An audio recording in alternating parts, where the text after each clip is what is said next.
Well, hello guys. Big Benoit 589 here. I know what you're thinking. My God, why does he have glasses on? I don't know. Well, I'm trying to just try some new looks, for my YouTube videos. I figure, look kind of smart with some glasses. I used to wear glasses back in the day. But there's a purpose behind this video, guys. I just got out of the theaters from Suicide Squad. I know it's a little late for the review to come out because it's been out for a while. But there's a lot of pros and cons of this movie I really got to go over with you guys to describe why I feel like it's a hit or miss for the movie. This movie is coming right after the Batman v Superman DC Universe movie. And we all know how well that did according to critics. But you can't always follow the critics' review when it comes to the movie. I feel like sometimes they get it wrong, but sometimes they do get it right on key.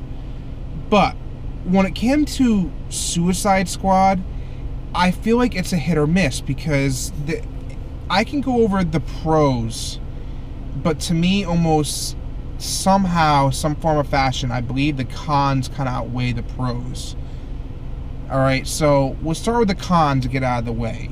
The synopsis of the whole movie follows, and again, here's a spoiler alert, guys. If you guys don't want to get a spoiler, turn the video off right now. I'll give you a quick 5 seconds to wait.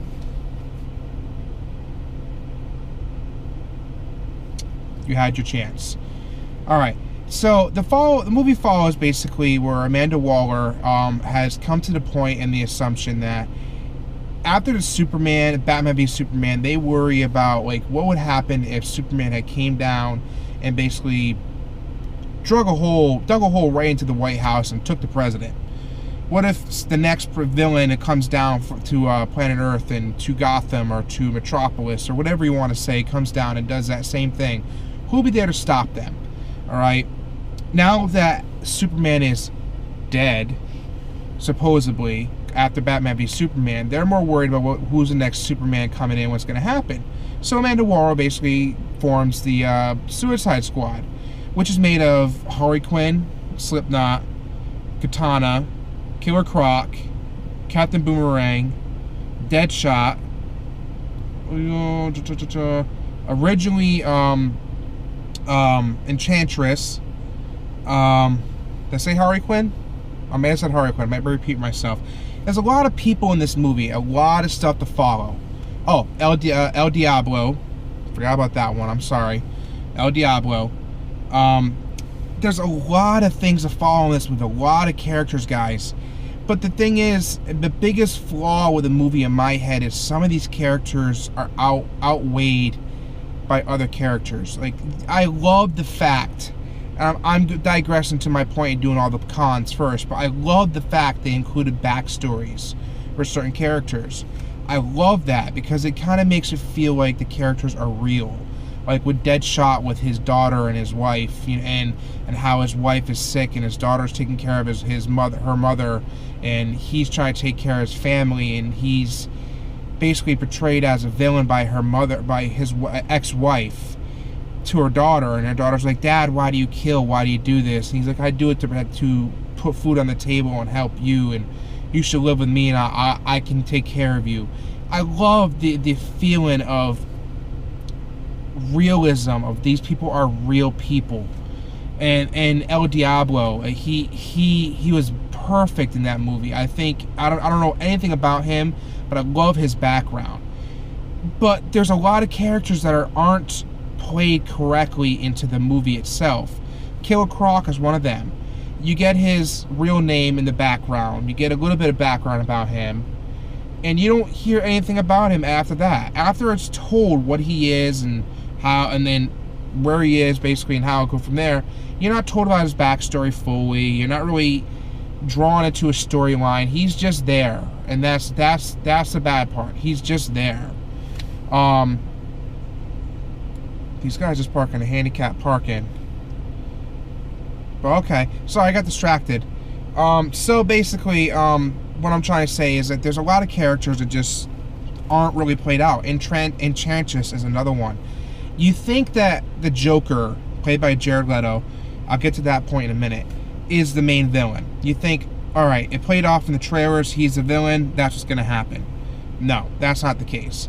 Enchantress is the villain because Amanda Waller didn't know the potential of her at the time, and they followed through with her basically turning completely evil, bringing her brother back into the world. And the whole storyline is that she is a witch from the ancient times. She's been there for a very long time, and that's, you know, the story of it. She's been there a very long time. She's been there, and she's basically the witch. So, Enchantress has maybe 5-10 minutes into the movie, and then she's gone. Like, she's not there. And then in the end of the movie itself, you get a lot of the views, you get a lot of like the battles, but I feel like her character is short-lived. She has such amazing makeup, such an amazing job in how she looks in the movie, but they don't play her into the movie correctly. It's just a lost cause in my book. She should have been played in better, a lot better, I shall say. There's another character here. I feel like Jared Leto's Joker. Let's just get to the meat and potatoes here. All right, Jared Leto's Joker. I like it and I hate it. I'm a big Joker fan. If not, you guys don't know that, then you guys are on the wrong channel, because there's a reason why I have Joker figures and Joker tattoos and a Joker shirt on and a Harley Quinn tattoo and all this stuff like that. Jared Leto plays the part correctly as a psycho. Perfect. Beautiful. A+ on that. Does it beat Heath Ledger's Joker from The Dark Knight? No, it does not. Can I live with the tattoos? As long as he's wearing clothes in the movie and I don't know the tattoos are there, I can live with it. The face tattoos, like a damaged, and the eye drop over here, I think it is, and then a couple other things. You kind of get lost in the moment and you don't realize it's there unless you're really looking. The grill is explained, I believe, in another video I saw, where I guess he said he was in a fight with Batman and Batman basically knocked out his teeth and he has to wear a grill because he has no teeth. Or he has teeth, they're just damaged. That's why it says damaged on his head, because what Batman did to him damaged him. That explains the tattoo. Can I live with the Joker played by Jared Leto? That's the major question. Yes, I can live with it. Again, if I'm seeing an image from the neck above, perfect. If I see an image of a neck down, you cover that body up with some costume and make sure I don't see the tattoos in his chest. I'll live with it. Tattoos on his hand, it kind of grew on me. I do like the smile on his face and his hand. Not to sound like a copycat, but maybe I'll get the same thing. I really like the thought of a tattoo of a smile on my hand. That sounds cool. All right. I can't remember her name. Margaret something. The girl who plays Harley Quinn. Here's the thing. For me to say I love Harley Quinn in this movie, it's very easy to say. I think she played that part perfectly. I think that Harley Quinn's craziness, that psycho in her head, going crazy, and always talk about Mr. J. Oh, Mr. J. Oh, Harley. My little impression. Please excuse me if it was bad. Harley Quinn was played perfectly by her. I think she played the part correctly. Ben Affleck had a couple of scenes in it. I feel like he could have had a bigger role. But I think with the R-rated version, or the unrated version, that's supposed to be coming out in the future, we'll probably see that version. I think Harley Quinn was played correctly in the movie. The fact that she went from Harley Quinzel from Arkham Asylum, which I did a cut to that one, into the new 52 series of the origins of Harley Quinn, where she was with the Joker and the Joker pushes her into or she jumps in herself. She's coerced into jumping into a pit of acid or chemicals or something to that extent. I didn't read it yet, but I know about it. To become Harley Quinn with the pale white skin and the dye, everything. It was very artistic. And for me to say it's artistic, that's saying something. It was artistic when she hit that pool of chemicals and then the colors kind of spread across the red, the blues, and it kind of swirled around, and he's just lifting her up, laughing. It was beautiful. I think that was a very beautiful scene to see. And I'm saying beautiful like 3 times now. I'm going to stop using that word now. There's a lot of pros and cons to the movie. Like I said, I wouldn't turn the movie down if I was offered to see it again. But I wouldn't pay to see it again. It's just like Batman vs. Superman. Would I pay to see it again? No, I wouldn't. But I bought the extended cut, which kind of made it a little bit easier to watch because they added some scenes that explain a lot. Could they improve upon this movie? I bet you they have with the extended cut, which I want to see.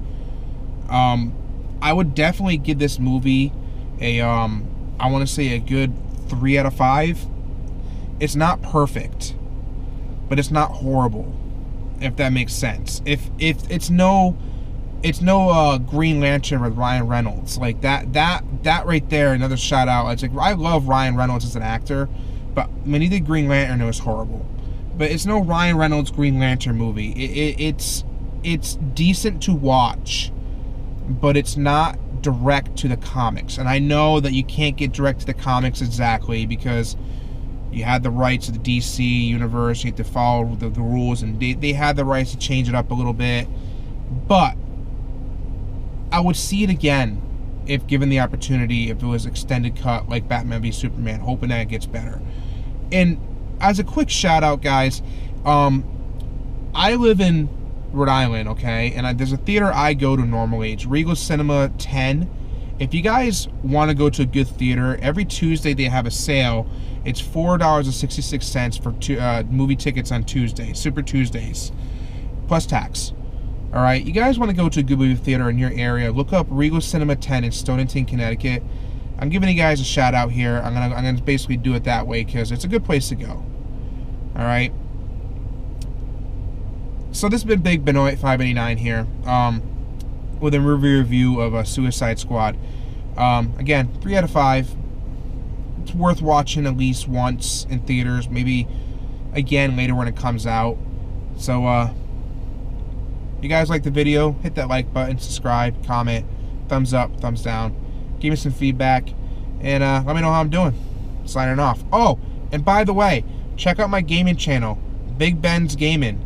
All right, I'll put a sub link in there too. There's a new channel involved with this new YouTube life. Signing off.